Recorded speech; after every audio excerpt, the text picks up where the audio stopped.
House Sergeant at Arms inalerto na para sa proteksyon ni Ramil Madriaga sa sandaling dumalo sa susunod na impeachment proceedings. Idetalye mo ang balitang yan, RH12. Milky Riganan. Manang Milky. Nakayateya may pag-ugnay ng House Sergeant at Arms sa Bureau of Jail Management and Penology at sa Korte para matiyak ang proteksyon ni Ramil Madriaga.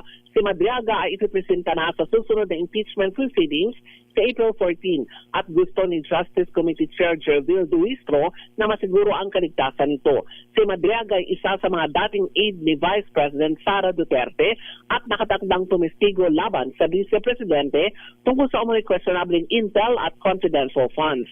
Bukod dito ang alegasyon ni Madriaga na ang kandidatura umano ni VP Sara ay pinondohan ng droga at mga nasa likod ng pogo. Narito ang pahayag ni Justice Committee Chair Jervil Luistro.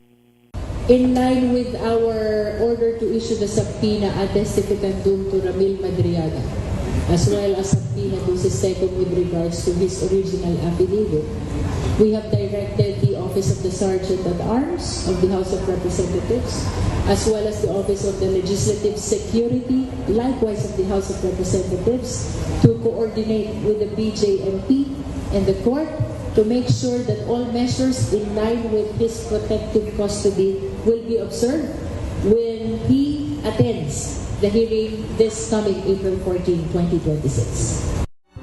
Una rito kasama sa pinagsubpina ng komite ang sinumpaan nitong affidavit na may petsang November 29, 2025. Ako si Milky Riganan nagulat para sa DZRH, una sa Pilipinas, una sa Pilipino.